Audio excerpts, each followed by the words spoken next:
Have you ever wondered what secrets lie hidden in the sands of time?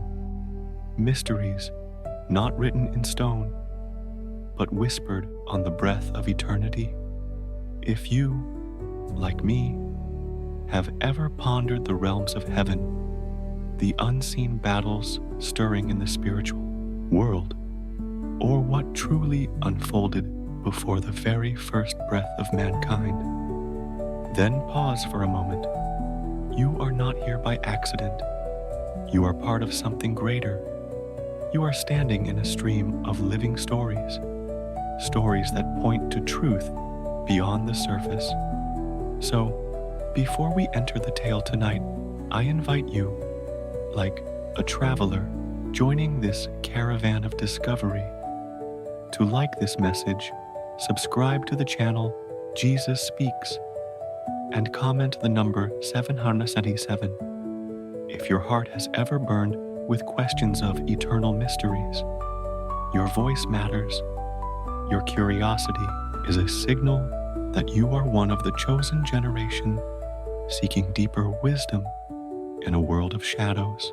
Together, let us begin. In the heart of antiquity, there stretched a land bathed in sunlight and wrapped in the fragrances of precious spices, a kingdom where the very air trembled with incense from frankincense and myrrh, where golden dunes guarded hidden treasures, and where rivers carried life through fertile valleys. This was Sheba, a land of wealth, yes, but more importantly, a land of wisdom. Centuries have passed since her name was first whispered, yet history still bows before her memory. She was the Queen of Sheba. Her true name is uncertain. Some traditions remember her as Makeda, others as Bilqis, but her spirit is etched into eternal story. She was not merely a figurehead placed upon the throne by bloodline alone. No, she embodied queenship, leadership that pulsed with insight, strategy, and vision. From her earliest days, she was nurtured in a culture that valued not just gold, but understanding. She was trained in the art of diplomacy, in the intricate mathematics of trade, in the laws and traditions of her people. She grew not into a queen who ruled by armies, but one who governed with the sharpness of intellect and the depth of discernment. Her wealth was not only measured in jewels, but in wisdom. And yet, despite this abundance, her soul carried a hunger, the kind of hunger that even kings and rulers often deny within themselves. For she understood a timeless truth: power without wisdom collapses into pride. But wisdom without humility brings no life. Like the psalmist who prayed, "Teach us to number our days, that we may gain a heart of wisdom." Psalm 90:12. She longed for more than prosperity. She longed for eternal understanding. Through couriers, ships, and sands, whispers reached her court. Whispers of a king in a distant land, a king of Israel named Solomon. It was not his wealth that captured her attention, though his kingdom prospered. It was not even his temple, though it rose in majesty toward the heavens. What stirred her, what ignited the flame within, was the consistent report of one thing: his wisdom. They said his judgments carried divine weight, that when he opened his mouth to speak, mysteries unfolded like scrolls unrolled, that his God, Yahweh, the God of Israel, had blessed him with insight beyond mortal measure. Imagine hearing such tales in her palace, late at night, when the lamps still burned and the desert winds groaned outside her window. She must have closed her eyes and asked within herself, Could this be true? Could there exist a mind greater than all I have encountered? Could there truly be a wisdom not from men, but from God? And so the fire of her quest grew. My friend, isn't it true that all of us, queen or servant, rich or poor, are seekers in this life? Deep inside, there is a restless ache. You feel it when the victories no longer satisfy, when the gold no longer gleams as brightly, when the laughter fades into silence. It is the eternal longing of the human soul. Like Solomon himself would later write, he has set eternity in the human heart. Ecclesiastes 3:11. The Queen of Sheba felt that fire, and she chose not to ignore it. Now consider her courage. She was one of the wealthiest rulers in the world at that time. She had no need to bow before another sovereign, yet she was willing to step down from the throne of pride in search of a greater throne, the throne of wisdom. Can you see the eternal lesson here? It is not robes or crowns that make a ruler great. True greatness is the humility to seek truth, even if it lies outside one's own kingdom. So she prepared, not for war, but for wonder, not for conquest, but for discovery. She gathered her caravans, her soldiers, her attendants, her merchants. The sands of Arabia carried forward a royal procession unlike any other. Camels burdened with spices, vessels of gold, gems that sparkled with the burning sun. But the most precious cargo of all was invisible, the questions she carried within her heart. These were not ordinary questions. The stories tell us she prepared riddles, enigmas, deep puzzles of life and existence. She wanted to test this king, not in arrogance, but in sincerity. She wanted to know whether the wisdom of Solomon was truly divine or merely the rumor of men. And so begins one of history's most profound journeys. A queen leaving the comforts of one of the richest lands in the world, not for gain, but for truth. It was a pilgrimage of the mind and the soul. She was leaving behind her throne for a time, crossing vast deserts, because something in her spirit whispered, there is more. There must be more. Can you feel already how this story calls to us?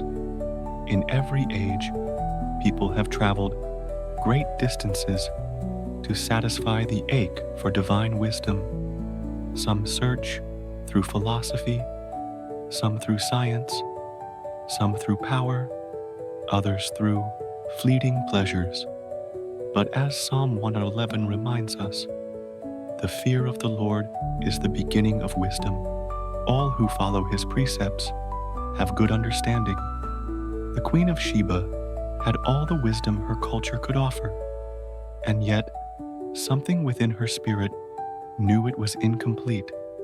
Her search was not only for intellectual answers, it was for the fragrance of the divine.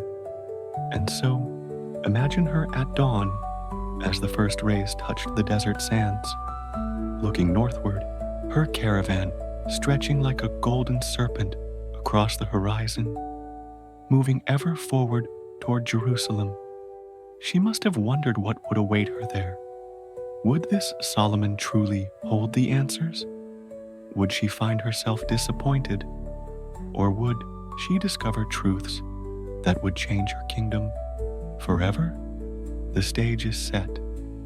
A woman of unrivaled power, courage, and wisdom, leaving her throne to test the wisdom of another. But more than that, it is a story of the eternal human longing to encounter God's truth, even when it comes from beyond the borders of our world. This is not just history, it is prophecy. For even Jesus, many centuries later, would speak of her. He would call her the Queen of the South, a woman who rose, traveled across the earth to hear the wisdom of Solomon. And he would declare, "One greater than Solomon is here." But before we reach that moment, we must walk the sands with her. We must feel her footsteps, hear her prayers, and watch as her heart prepares for an encounter that will ripple through eternity. And so, my friend, as the Queen of Sheba's journey begins, I invite you to walk with her. Let the questions of your own heart rise as hers did, for the story is not only hers, it is yours. This is just the beginning. The caravan is setting forth, and the true test of wisdom is waiting in Jerusalem. The journey of the Queen of Sheba was no ordinary expedition. It was not the march of an army, nor the conquest of a monarch expanding her borders, but something far greater in meaning. It was the deliberate pursuit of truth. Picture it, my friend, across burning sands and unknown valleys, a caravan stretched far into the horizon, camels laden with treasures, gold, spices that perfumed the air, stones that caught the sun like droplets of fire. Soldiers marched, attendants tended to the journey's burdens. An entire kingdom, in some sense, was moving across the desert, but it was all summoned into motion by a single heart, the heart of a queen who longed to know what could not be measured by silver or by armies, wisdom that might flow from the throne of God himself. This was no light endeavor. Traveling from Sheba in the distant south toward the kingdom of Israel in the north was to face the fury of the desert, shifting dunes that swallowed men whole, oases that dried overnight, thieves who watched from the cliffs. Even kings, though robed in glory, could taste hunger and thirst when crossing wilderness. And yet, notice this, she pressed on because her pursuit was not for wealth, but for meaning. She illustrates the eternal truth found in the words of Jeremiah. "You will seek me and find me when you seek me with all your heart." Jeremiah 29:13. The queen was seeking, and so, even unknowingly, she was already drawing closer to the living God who is himself the fountain of wisdom. Can you see your own reflection here? For often, our lives pass through wilderness seasons, times when we leave behind the comfort of what we know in search of what we do not yet understand. Sometimes these deserts feel endless, hot, and heavy, but it is in those very deserts that wisdom is carved into the soul. The Queen's perilous march toward Jerusalem was an outward symbol of the soul's inward pilgrimage. The scriptures are filled with stories of desert journeys for truth. Israel itself was shaped for 40 years in the wilderness. John the Baptist thundered from the desert to announce the coming of the Messiah. Even Jesus was led into the wilderness, fasting 40 days to prove his faith and to triumph over the testing of the enemy. The desert humbles the proud, strips away illusions, and demands a question. What is it you truly seek? The Queen of Sheba refused to remain a queen who only ruled within the safe borders of her wealth. She would let the desert test her faith, press her determination, and refine her longing. In doing so, she became something more than a queen. She became a pilgrim. And so onward, the caravan rolled. Imagine the nights, Stars hung above like torches of heaven, far brighter in the desert than in crowded cities. Camels rested, fires flickered, and attendants sang songs to pass the time. And perhaps the queen, alone in her tent, considered the riddles she would bring to Solomon. Questions meant not only to test him, but to test herself. For every seeker must be ready not only for answers, but for the transformation that true answers bring. In these silent nights, she might have whispered prayers, even prayers shaped not in the name of Yahweh, but in the yearning of the human soul. For God, have you ever prayed a prayer you did not even know how to form? The psalmist cried. Deep calls unto deep, at the noise of your waterfalls. All your waves and billows have gone over me. Psalm 42:7. That verse captures what she carried. Deep calling unto deep. The spirit of a seeker believing there is more. Finally, after weeks, perhaps months, the horizon shifted. Green hills replaced golden dunes. Streams glistened where dry sand once burned their lips. Israel lay before her. This land was different. Its songs were different. Its people lived not in homage to a pantheon of gods, but in devotion to one. Everywhere rose prayers to Yahweh, the Lord, the God of Abraham, Isaac, and Jacob. To the queen, this monotheistic devotion was foreign but fascinating. In Sheba, as in much of the ancient world, gods were many and often created in the image of men. But Israel lifted their voices to one invisible, eternal, creator of all. And so she entered Jerusalem, a queen radiant in robes embroidered with threads of gold, with attendants marching at her side, and gifts fit for a mighty king. The city stirred with wonder. Children ran to the roadsides to glimpse the splendor. Merchants whispered about her caravan's treasures. Soldiers stood tall, their spears flashing in the sunlight, but all eyes beheld not only her wealth, but her dignity, her presence, her seeking gaze. This queen did not come with armies to conquer.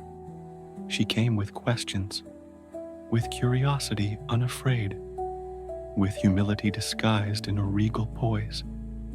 And when she was received at Solomon's court, the moment was charged with an atmosphere unlike any political meeting of that age. For this was not simply the meeting of rulers. It was the meeting of two minds, two spirits, in the presence of a God far greater than either. Pause here and reflect. Have you ever considered how eternity sometimes hangs in a single moment? Think of it. Had she dismissed the rumors? Had she chosen comfort over courage? Had she settled for her own understanding? This moment would never have come. But her choice to pursue wisdom reshaped not only her destiny, but the legacies of nations. The desert was worth it. Friend, do not despise your desert. Every mile walked in faith prepares you for divine encounters waiting on the other side. Like the psalm declares, blessed are those whose strength is in you, whose hearts are set on pilgrimage. Psalm 84:5. That is what the Queen of Sheba embodied, a heart set on pilgrimage. She walked into Jerusalem not knowing fully what awaited, yet in the quiet depths of her being, she must have sensed, destiny lives here. Wisdom dwells within these walls, and soon, very soon, her questions would rise, and the answers would come forth. But the beauty of the story is this: she did not Know that what she was about to receive would exceed not only her curiosity, but even her capacity to imagine. She came seeking one thing: wisdom. But what she would leave with was something far deeper: revelation of the living God. And so, we leave her standing at the threshold of Solomon's court, the treasures behind her, her heart with its riddles before her, and the destiny of her encounter just ahead. The desert journey is complete. The greater journey, the journey of the mind and of the soul, is only about to begin. When the Queen of Sheba at last stood before Solomon, the atmosphere shifted. This was no ordinary audience between monarchs. It was not the exchange of politicians, nor the formality of trade agreements. No, what unfolded here was a convergence of two minds, an encounter divinely appointed, a dialogue where heaven's wisdom was about to meet earthly hunger. The queen approached, regal and unshaken, her eyes fixed with a calm fire. Around her, servants carried waiting chests, spices that perfumed the hall, shimmering piles of gold, stones gleaming like captured stars. Yet the most precious treasures she bore were not stacked in chests. They were tucked within her own heart. Questions. She had carried them across deserts like sacred fire, questions whispered to her people long ago, questions philosophers tangled over in Sheba's courts, questions she herself pondered in the late hours of sleepless nights, questions of justice, morality, destiny, the nature of existence, the place of man beneath heaven. Scripture tells us plainly, she came to test him with hard questions. 1 Kings 10:1. Not shallow curiosities, but hard questions, enigmas designed to probe the very extent of wisdom. And that was the moment. The queen unrolled the parchment of her mind and let the questions pour forth. How could justice remain pure when men are corrupted by greed? What is the fate of the righteous and the wicked when both descend into the grave? Why does the innocent sometimes suffer while the guilty seems to prosper? What force orders the heavens, and what unseen hand balances the scales of kings and nations? These were riddles, deeper than clever wordplay. They were wounds of the soul, mysteries older than nations. She was not here to be entertained. She was here to seek. And Solomon, son of David, anointed ruler of Israel, lifted his gaze with calm certainty. He did not laugh. He did not scoff. He did not answer with the vanity of a man eager to impress. Rather, he answered with the gravity, the depth, the clarity of one who understood that his wisdom was not his own, but was the gift of Yahweh. The fear of the Lord is the beginning of wisdom, he would often teach. Proverbs 9:10. And what poured from him in that throne room was the living proof of his words. One by one, her riddles fell, and one by one, Solomon untangled them, not with arrogance, but with simplicity pregnant with depth. She asked of justice. Solomon spoke of a God who sees beyond appearances, who weighs the heart. She asked of life and death. Solomon revealed the brevity of man's days, comparing them to withering grass, yet affirming that God alone assigns the seasons of birth and passing, for to everything there is a season under heaven. Ecclesiastes 3:1. She asked of the divine. Solomon lifted her gaze from the idols of wood and stone toward the eternal. unseen yet ever-present Creator of all. He spoke not of gods bound by geography or tribe, but of Yahweh, the Lord of heaven and earth, the one who fills all in all. With each word, something in the queen stirred. She had expected cleverness. She encountered truth. She had come to spar in wit. She found herself in awe. But not only his words struck her heart, it was his world. She wandered Solomon's palace, her sharp gaze missing nothing.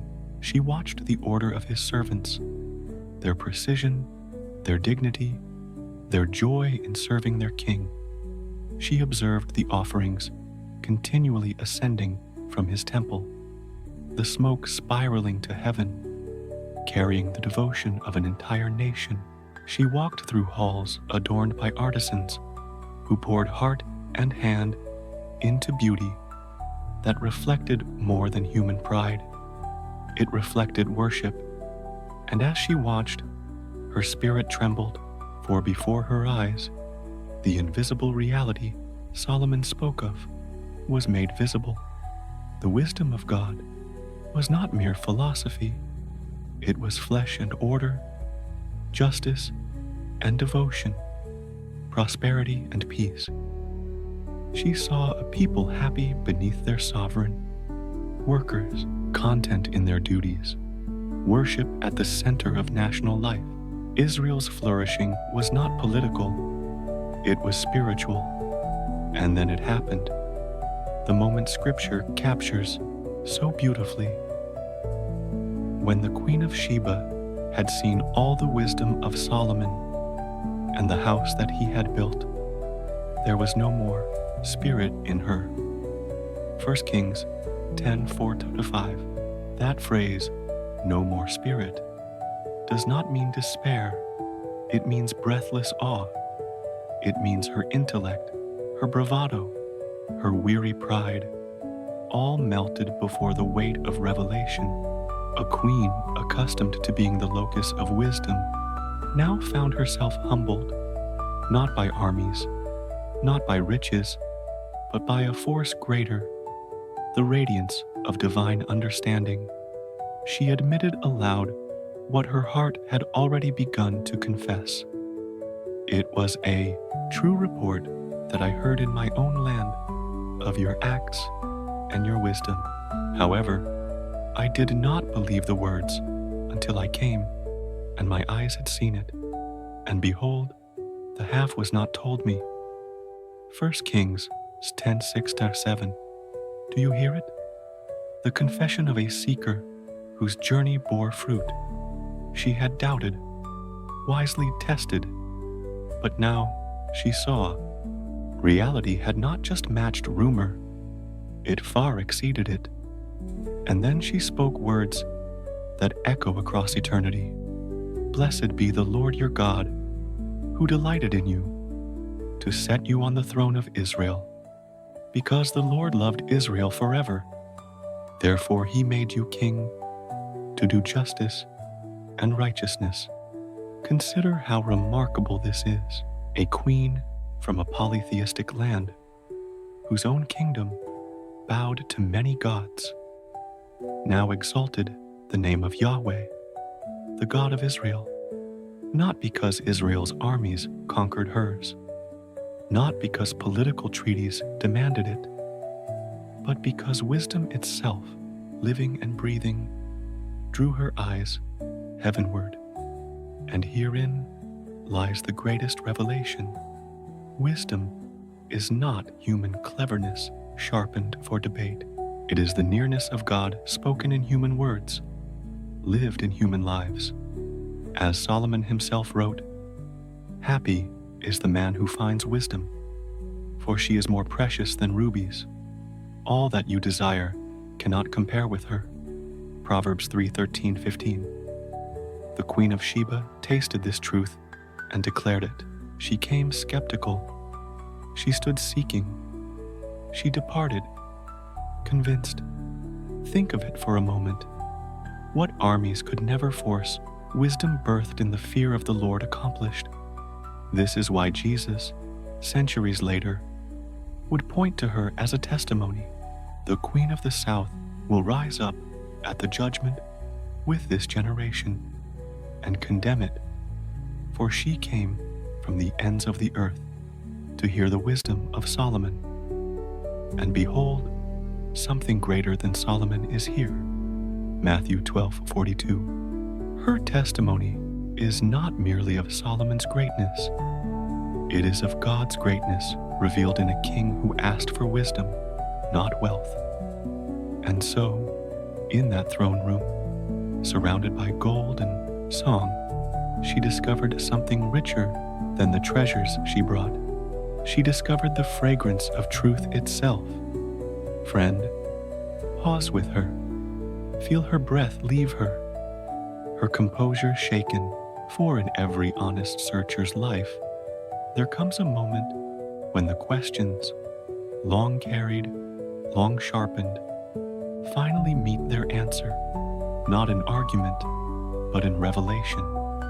That is wisdom's true gift, and it left her in awe. But the story does not end there, for awe must lead to transformation, and transformation must lead to legacy. The queen would not return to Sheba the same woman who left it. Already, seeds of a new understanding were being sown in her heart, seeds she would carry across the sands back to her throne, her people, and her land. Her riddles had been answered, but far more, her soul had been touched, and that is where we must leave her for now, in the very heart of Jerusalem, humbled, yet lifted, emptied, yet filled, a sovereign transformed by a wisdom greater than any empire on earth. The Queen of Sheba stood in Solomon's courts, her heart trembling, her breath caught between disbelief and worship. All her riddles had been answered, all her doubts overturned, all her expectations exceeded. She had thought to test, but it was she who found herself tested.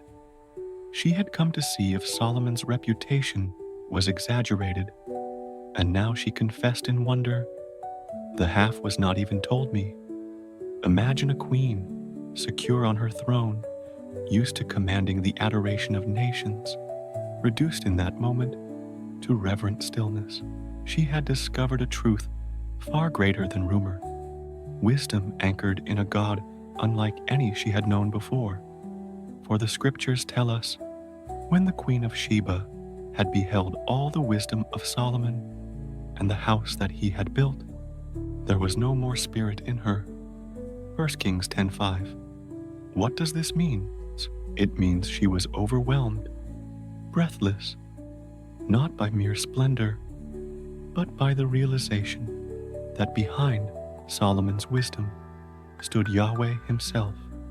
She recognized in that instant that what she witnessed could not be man-made. This was the fruit of divine favor. And then, with the humility only true seekers can embody, she spoke words of eternal weight. "Blessed be the Lord your God, who has delighted in you, to set you on the throne of Israel. Because the Lord loved Israel forever, he made you king to do justice and righteousness." 1 Kings 10:9. Pause and consider how astonishing this moment truly was. Here was a queen of polytheistic traditions, ruler of a land where gods were many, and truth was fractured into idols.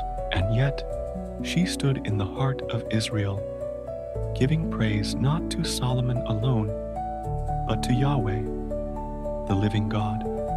Her confession shows what wisdom accomplishes when it is rooted in the fear of the Lord.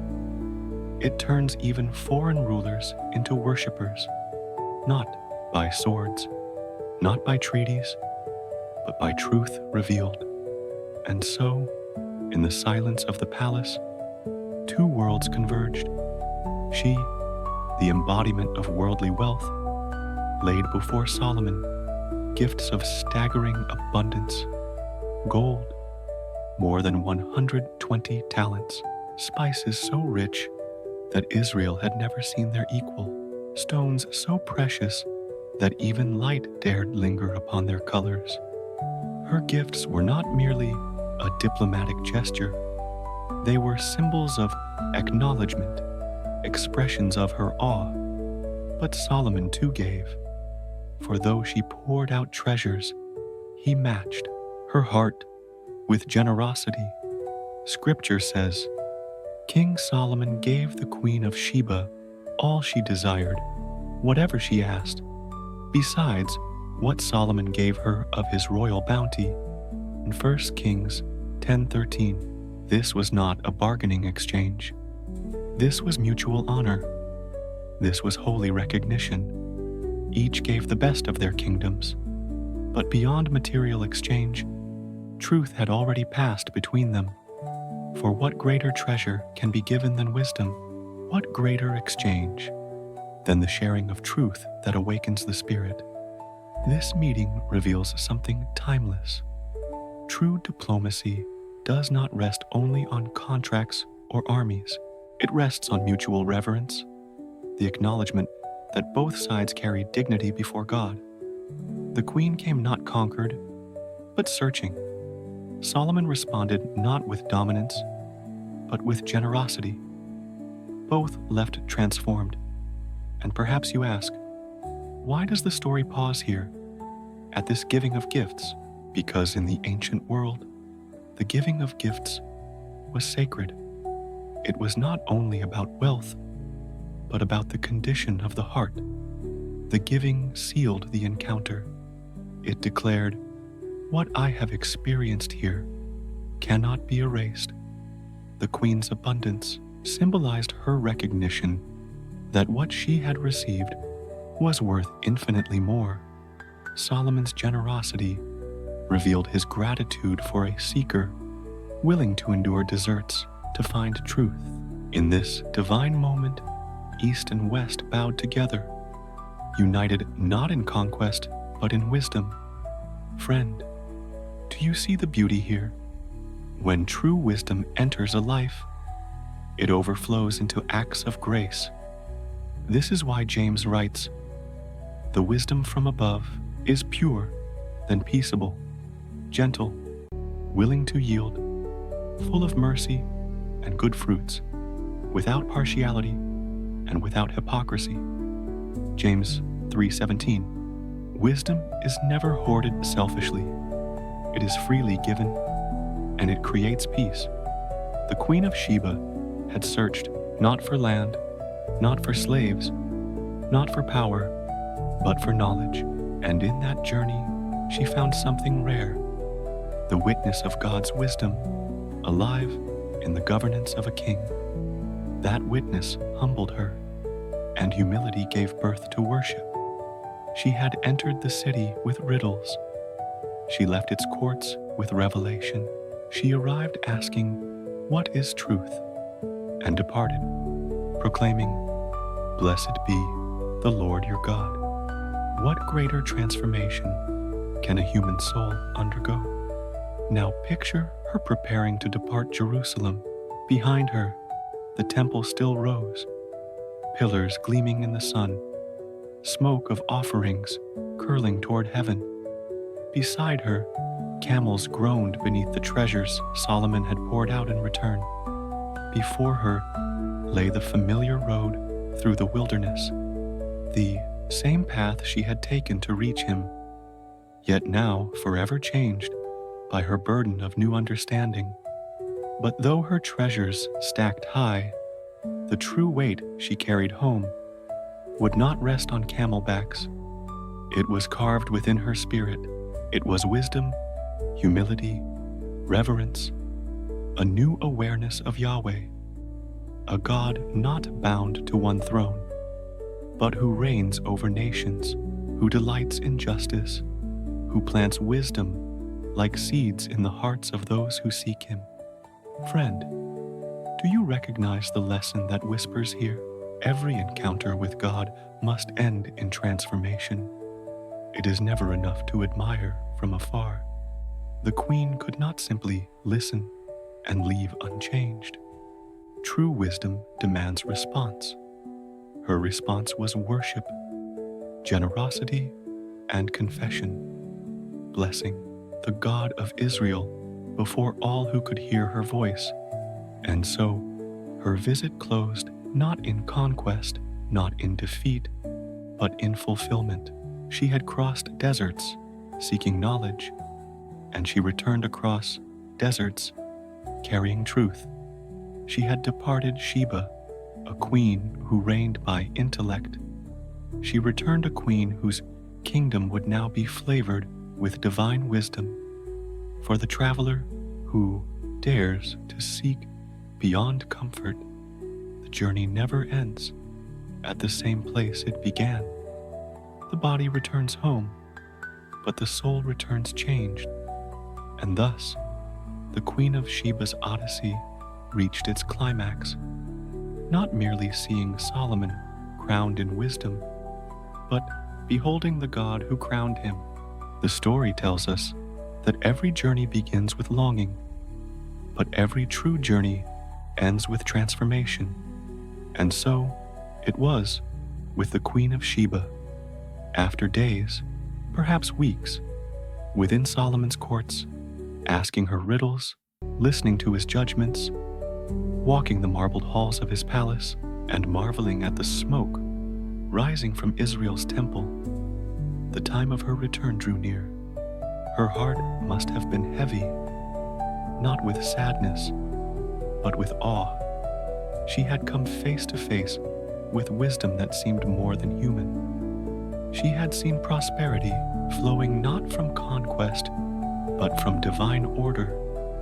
She had entered as a seeker of truth and departed as a witness of the living God's greatness. The Bible summarizes this moment with quiet power. She turned and went to her own country, she and her servants. 1 Kings 10:13. Such simple words, and yet behind them a profound truth. The traveler never returns the same. Consider this. She had left Sheba with gold, spices, riddles, and questions. She returned with wisdom, revelation, and a vision forever changed. The gifts she received from Solomon, rich beyond measure, were weighty, yes, but far heavier for her spirit was the treasure of understanding now cradled in her soul. For wisdom cannot be carried on camelbacks. It must be lived, and lived it she did. As her caravan retraced the desert path, she must have spent nights under the stars replaying his answers, hearing again his proverbs echo in her mind. Trust in the Lord with all your heart and lean not on your own understanding. Proverbs 3:5. She must have whispered those truths to herself, each one reshaping the way she saw leadership, justice, the gods of her homeland, even her own role as queen. That is the secret of wisdom, my friend. It is not merely learned, it is lived. The Queen of Sheba did not only admire Solomon's words, she absorbed them, breathed them in like incense, and carried them back across the sands to plant in the soil of her own nation.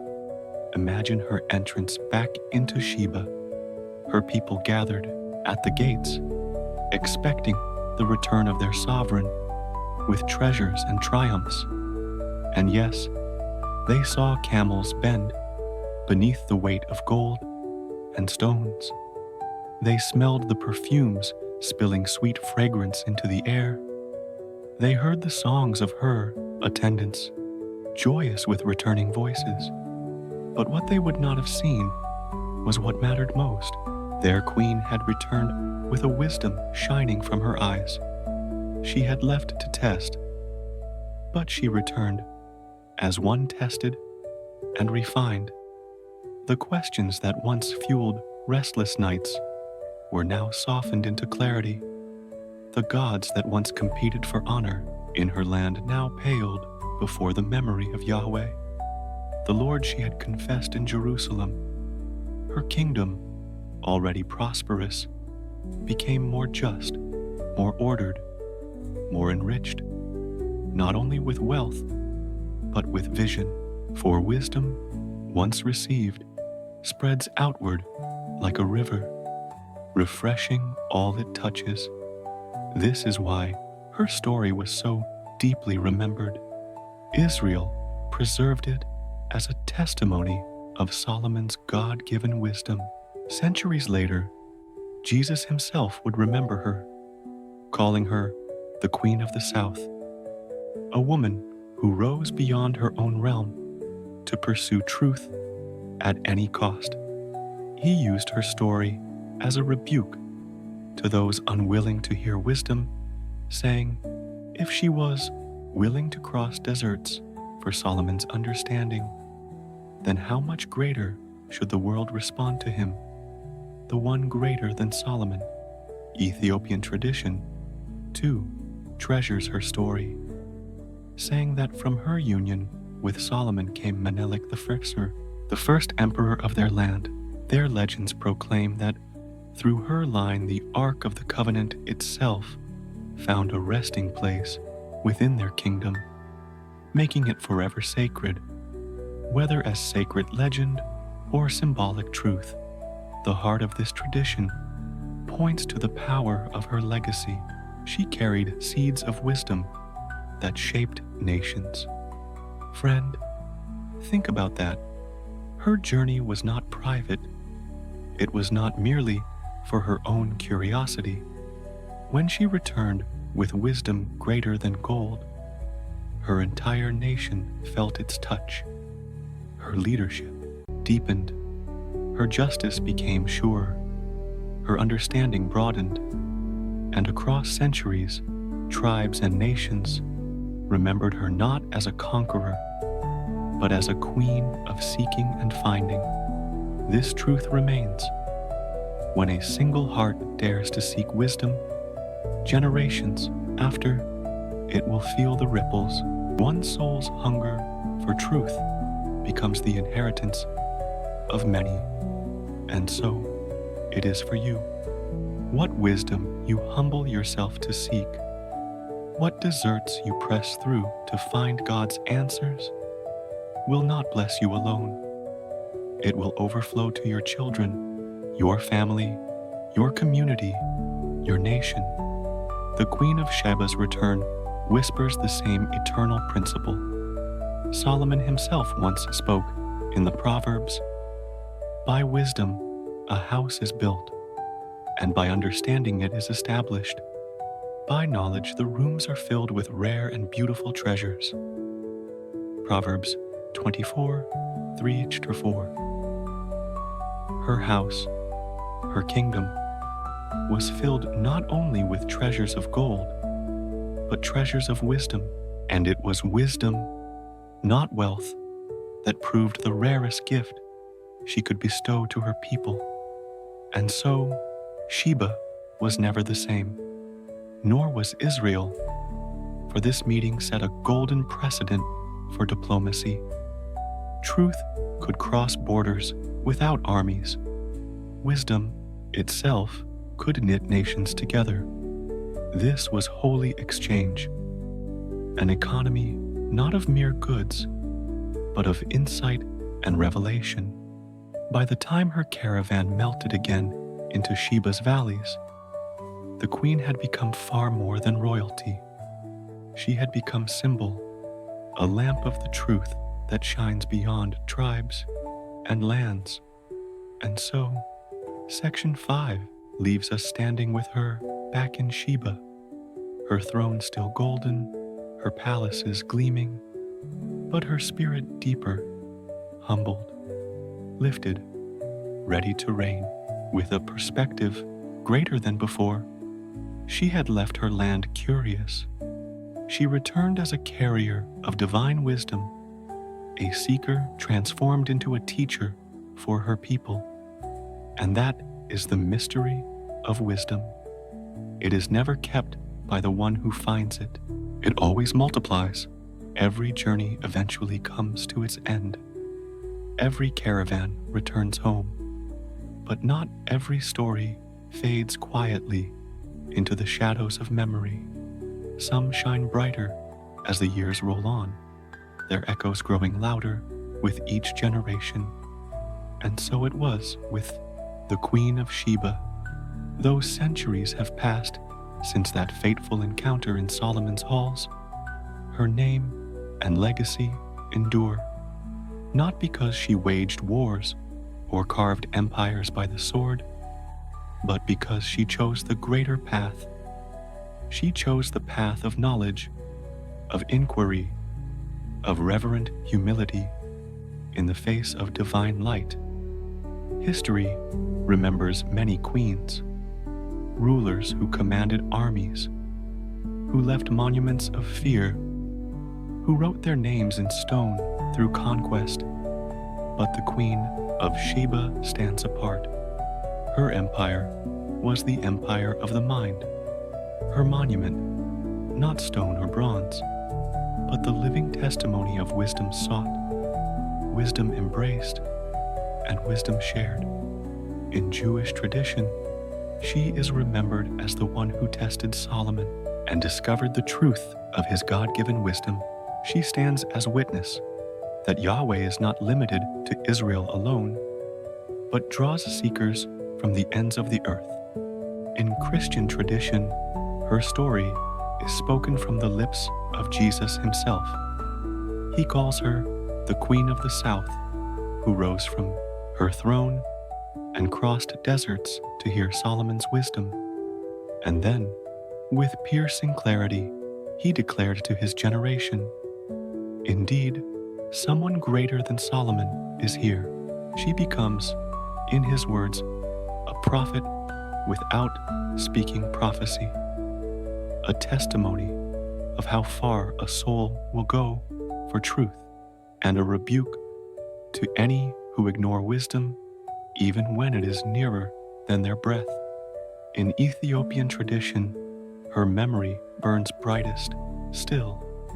They know her not merely as a queen, but as the mother of their nation, Makeda, so they call her, whose union with Solomon gave birth to Menelik the first emperor of Ethiopia. Through him, they say, the Solomonic dynasty arose, a line of rulers who trace their blood back to Jerusalem.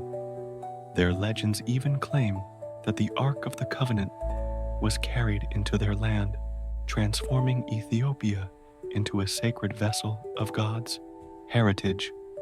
Whether myth embroidered or mystery preserved, the heart of the matter remains. Her story shaped the destiny of nations. It is a striking thought. One woman's hunger for truth, one queen's humility to learn, one encounter of wisdom across borders, and the ripples have rolled through continents and centuries. What began as whispers in Sheba's courts still reverberates in our world today. But beyond traditions and legends, beyond dynasties and chronicles, her story lives because it speaks to us. It calls to the hidden longing within each of us, the longing to know, to understand, to see beneath the surface of things, to strip away shadows and stand in the light of truth. For do we not all have deserts to cross, questions to bear, riddles to present before God? Do we not all long for justice as she did, for understanding as she did, for assurance that there is one greater, one who holds the world steady in the palm of his hand? The Queen of Sheba is more than a queen. She is us. She is the restless seeker in every human heart who dares to say, there must be more than this. And in her courage to rise, to leave comfort, to journey, she becomes our teacher. She whispers across the centuries, True greatness is not in thrones or armies. True greatness is in humility to seek, courage to ask, openness to receive. Friend, pause here and consider, what are the deserts you're called to cross? What riddles still burn unanswered in the chambers of your heart? Her story reminds us that God honors the seeker. As it is written, "You will seek me and find me when you search for me with all your heart." Jeremiah 29:13. She searched, and she found. She knocked, and the doors were opened. She asked, and answers came, not in clever words, but in revelation. This is the promise still alive for those who dare to walk her path. Yet wisdom demands more than curiosity. Wisdom calls for transformation. She returned to Sheba fuller, humbler, anointed by encounter. That is what true wisdom always does. It leaves you different. It calls you to lead differently, to live differently, to reflect the divine light you have seen. And so, her story is written not in the dust of ancient palaces, but in the hearts of all who hear it. It is written in us. She stands as testimony that the hunger for truth can move mountains, cross deserts, topple idols, and awaken nations. She shows us that enlightenment is not arrogance, but humility to acknowledge wisdom greater than our own.